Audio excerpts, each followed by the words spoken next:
বিসমিল্লাহির রহমানির রাহিম। আসসালামু আলাইকুম। কেমন আছেন সবাই? আশা করি যে যেখান থেকে আজকে আমার ব্লগটি দেখতেছেন আল্লাহর রহমতে সবাই ভালো আছেন, সুস্থ আছেন। আলহামদুলিল্লাহ, আমরাও আল্লাহর রহমতে আর আপনাদের দোয়ায় বেশ ভালো আছি। আজকে আমি নতুন আরেকটি ব্লগ নিয়ে আপনাদের মাঝে হাজির হয়েছি। আজকের ব্লগটি প্রথমে আমি কিচেন থেকে শুরু করেছি রান্না দিয়ে। হাঁস রান্না করব। তেল দিয়ে আমি আস্ত জিরা দিয়ে দিয়েছি 1 চামচ, কালো জিরা আধা চামচ দিয়ে দিয়েছি, পেঁয়াজ দিয়ে দিয়েছি, কাটা পেঁয়াজ দিয়ে আমি নাড়াচাড়া দিয়ে ঢাকনা দিয়ে একটু ঢেকে রাখবো। একটু জাল হওয়া পরে আমি বাকি মশলাগুলো দেব। আজকে আর পেঁয়াজ ব্লেন্ড করিনি, কেটে দিয়েছি। ঢাকনা দিয়ে ডেকে একটু সময় রেখেছি, পরে আবার মনে হয়েছে আমি পেঁয়াজের মধ্যে লবণ দেইনি, যদি লবণ না দেই তাহলে তো পেঁয়াজ জাল হবে না। লবণ দিয়ে মিক্স করে নিতেছি। আমি আরও একটু সময় জাল দেব। পেঁয়াজ একটু নরম হয়ে আসা পরে আমি বাকি মশলাগুলো দেব। হাঁস আমি ম্যারিনেট করে রেখেছি, নর্মাল যে মশলাগুলো দেই এইগুলা দিয়ে। আর আমি দুধ আর লেবুর রস দিয়েছি। যেহেতু আমার ঘরে টক দই নেই, তাই আমি কিছুটা দুধ আর কিছুটা লেবুর রস দিয়ে দিয়েছি। আদা কিউব 2টা, রসুন কিউব 2টা দিয়ে দিয়েছি, গরম মশলা আস্ত গরম মশলা দিয়ে দিয়েছি। এইভাবে ম্যারিনেট করে রান্না করলে অনেক মজা হয়, সাথে টক দই একটু দিলে খুব ভালো টেস্ট হয়। আমি এইভাবে রান্না করে থাকি। এই টিপসটা চাইলে ফলো করতে পারেন যদি আপনাদের কাছে ভালো লাগে। ম্যারিনেট করা হাঁসের মাংস দিয়ে দিতেছি। আমি একটা হাঁস নিয়ে এসেছিলাম, এখান থেকে কয়েক পিস রেখেছি। পরে ভাবলাম রান্না করা পরে যদি পুরোটা রান্না করতাম তাহলে ভালো হতো। সব থেকে ওনারা কেটে দিয়েছেন পরিষ্কার করে। ওনারা এইভাবে সুন্দর করে কেটে দেন ঘরে এনে, আর কোনো ঝামেলা করতে হয় না, শুধু ভালো করে ধুয়ে রান্না করে নেই। হাঁসের মাংসের মধ্যে একটু গন্ধ করে অনেকে, এই গন্ধের কারণে হাঁসের মাংস খেতে পারেন না। আমি আপনাদেরকে আজকে 2টা টিপস শিখিয়ে দেব, হাঁসের মাংসের গন্ধ আর থাকবে না। যখন হাঁসের মাংস ধুয়ে নেবেন, ধোয়ার আগে লবণ আর লেবুর রস দিয়ে 1 ঘন্টার মতো ভিজিয়ে রাখবেন। আর রান্না করার সময় কিছুটা টক দই দিয়ে দেবেন, দেখবেন গন্ধ থাকে না, খেতে ভালো লাগে। আমি আজকে চিটা রুটি বানাবো। চিটা রুটি আমি কিভাবে বানাই আপনাদের সাথে শেয়ার করব। আমি চালের গুঁড়া, শুকনো চালের গুঁড়া নিয়ে নিয়েছি, আর পানি দিয়ে একটু লবণ দিয়ে দেব। এটা তো খুবই সহজ, তবে আমি আরেকটা টিপস আপনাদেরকে শিখিয়ে দেব, আপনারা আমার সাথে থাকেন। চিটা রুটি অনেকে বানাতে গেলে বলেন কুকার ময়লা হয়ে যায়। আজকে আমি এই টিপসটা আপনাদেরকে শেখাবো। আমি একটা পানির বোতল নিয়েছি, এখানে পানির বোতলের যে লিড আছে এইটা আমি একটা বড় সুই দিয়ে এভাবে ফুড করে নেব। ফুড করার পরে আপনাদের সাথে আমি শেয়ার করব। আমি নিজে এই চিটা রুটিটা আমার জীবনের প্রথম বানাচ্ছি, আর এই টিপসটা আমি আপনাদেরকে শিখিয়ে দিতেছি। হঠাৎ করে আমার খেয়াল হলো যে একটা বোতলে নিয়ে এইভাবে বোতলের লিডটা যদি সুই দিয়ে একটু ফুড করে নেই তাহলে তো খুবই ভালো হয়। এই বুদ্ধিটা হঠাৎ করে আমার মাথায় আসায় আমারও খুবই উপকার হয়েছে, আর ভাবলাম আপনাদের সাথেও শেয়ার করি, আপনাদের সবার উপকারে আসবে। আমি বোতলের ভিতরে নিয়ে নিতেছি, কিভাবে নিতেছি আপনারা দেখতে পারতেছেন। আমি বেশি করব না, আমি আর আমার হাজব্যান্ড খাবো।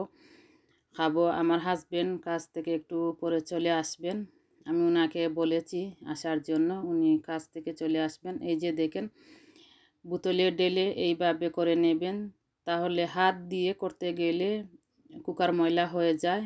বোতলের মধ্যে এইভাবে নিয়ে যদি করেন তাহলে কুকার ময়লা হবে না। হাত দিয়ে যারা চিটে চিটে করেন কুকার ময়লা হয়ে যায়। এই যে দেখেন, আমি একটা একটা করে করে নেব। আর এত সহজে করা যায় এইগুলা, খেতেও অনেক মজা। আমি চিটা রুটি দিয়ে হাঁসের মাংস এই জীবনের প্রথম খেলাম। এই রুটি আমার এই জীবনের প্রথম খাওয়া, আজকে প্রথম খেয়েছি, খুবই ভালো লেগেছে। প্রথমটা একটু ভেঙে গিয়েছে, এত সুন্দর হয়নি, বাকিগুলা খুবই সুন্দর হয়েছিল। বোতলের ভেতরে যখন নেবেন তখন দেওয়ার সময় দেখবেন মুখে আটকে যায়, শেক করবেন, শেক করে দিবেন। এই যে আটকে গিয়েছে, একটু শেক করে নিতেছি, এইভাবে শেক করবেন। শেক করে যখন দেখবেন বাহির হচ্ছে না তখন একটু শেক করে দেবেন। এই টিপসটা আমি মনে করি সব আপুদের খুবই উপকারে আসবে। আমি কোনো দিন বলি না আমার ভিডিও শেয়ার করার জন্য।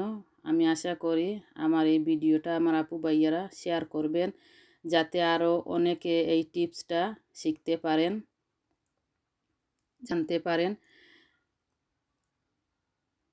এই যে মুখে আটকে গিয়েছে, আমি শেক করে দিতেছি, এইভাবে শেক করে দিবেন, মুখে আটকে যায়। এইটা বলে দিলাম, না হয়তো অনেকে মুখে আটকে গেলে হয়তো বুঝতে পারবেন না কেন যে বাহির হচ্ছে না। আর পানি দিবেন নিয়ম অনুযায়ী, একটু লবণ দেবেন। চিটা রুটির গুলাটা যখন গুলবেন, চিটা রুটি বানানো হয়ে গিয়েছে আর হাঁসের মাংস রান্না হয়ে গিয়েছে। আমি অলরেডি আমার হাজব্যান্ডকে দিয়ে দিয়েছি, উনি খাচ্ছেন। উনি একটু পরে চলে যাবেন, খুবই তাড়াহুড়ার মধ্যে এসেছেন। ওনার যে ব্রেক থাকে এই ব্রেকে উনি আসেন না ঘরে। আজকে আমি বলেছি আসার জন্য, উনি আসবেন, তাই আমি কয়েকটা রুটি বানিয়ে নিয়েছি, এখন আমি খাবো। আর বড় বাচ্চারা তো এখন স্কুলে, তাই বাচ্চাদের জন্য বিকালে আমি আরও কয়েকটা বানাবো। গরম গরম চিটা রুটি খেতে খুবই ভালো লাগে। চিটা রুটি কিন্তু ঠান্ডা খেতে বা পুরনো করে খেতে ভালো লাগে না। এখানে আমি 4টা চেয়ার অর্ডার করেছিলাম অ্যামাজন থেকে, অনলাইন থেকে অর্ডার করেছিলাম, এগুলো এসে গিয়েছে। ব্ল্যাক ফ্রাইডেতে অর্ডার করেছিলাম, এসে গিয়েছে। তবে আমি মনে করেছি এগুলা হয়তো রেডি আসবে।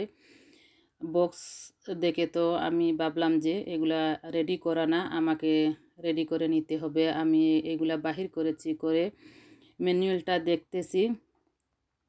ম্যানুয়াল দেখে আমি চেয়ার ফিক্স করে নেব ইনশাল্লাহ। কাজে লেগে গেলাম খাওয়া দাওয়া শেষ করে। এখন আমার হাতে 1 ঘন্টা টাইম আছে বাচ্চাদেরকে স্কুল থেকে আনতে হবে। এই 1 ঘন্টায় আমি যে কয়টা পারবো এই কয়টা ফিক্স করব। আর যদি না পারি তাহলে পরে করব, পরের দিন করব। দেখি আমি তো ভেবেছিলাম 4টা ফিক্স করতে পারবো, দেখি কয়টা ফিক্স করতে পারি।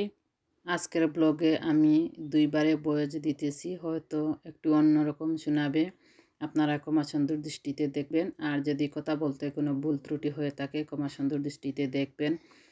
বাচ্চাদেরকে স্কুল থেকে আনতে হবে, 3টায় বাহির হয়ে যাব, এর আগে আসরের নামাজ পড়ে যাব। একটু তাড়াহুড়াও করতেছিলাম।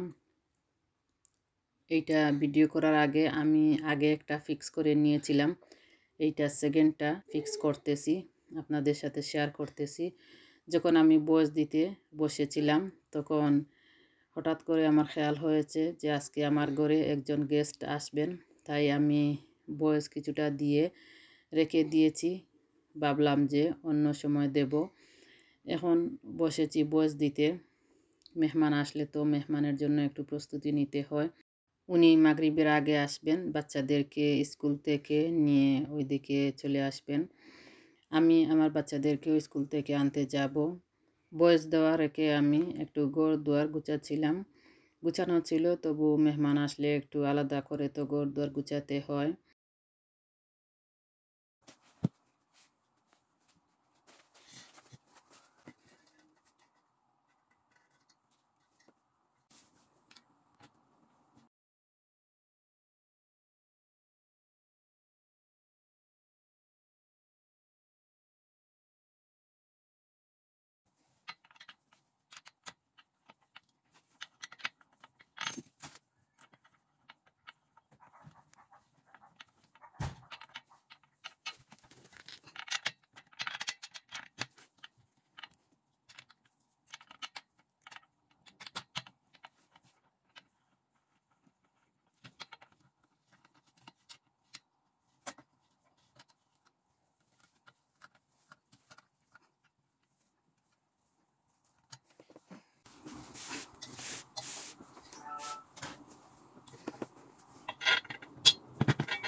দুইটা চেয়ার আমি ফিক্স করে নিয়েছি, আর দুইটা রয়ে গিয়েছে। আগের চেয়ারগুলা সিটগুলো আর কি খুলে গিয়েছিল, তাই ব্যবহার করা যাচ্ছে না, এই জন্য নতুন 4টা চেয়ার অর্ডার করেছিলাম।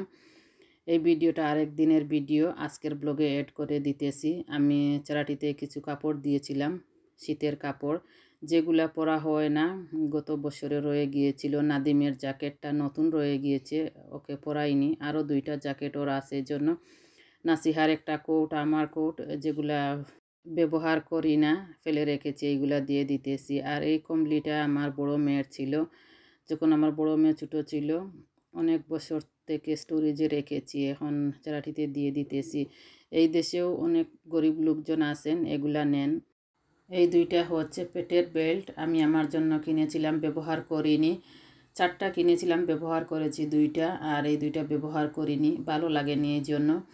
এই 2টা পেটে দিলে বেল্ট, পেটের যে ফাট আস্তে আস্তে মেল্ট হয়ে যায়, ওইভাবে বেশি মেল্ট হয় না। আমি 2টা ব্যবহার করেছি, তাই তেমন ভালো লাগেনি, আর এই 2টা ব্যবহার করিনি। রেনকোভারও একটা দিয়ে দেব। ডবল পুশ চেয়ার ছিল আমার, নাইম নাদিমের ডবল পুশ চেয়ার, যখন নাইম নাদিম ছোটো ছিল ব্যবহার করেছিলাম, তবে পুশ চেয়ারটা অনেক আগে ফেলে দিয়েছি, আর রেনকোভারটার সাথে দিতে ভুলে গিয়েছিলাম। এখন চারাটিতে দিয়ে দিতেছি, যে কেউ নিয়ে নেবেন এইগুলা। আর আজকে এই পর্যন্ত, ভালো থাকেন সবাই। এখান থেকে আমি বিদায় নিয়ে চলে যাচ্ছি, আপনাদের জন্য দুয়ার ভালোবাসা রইল। আসসালামু আলাইকুম। নেক্সট ব্লগে কথা হবে ইনশাল্লাহ।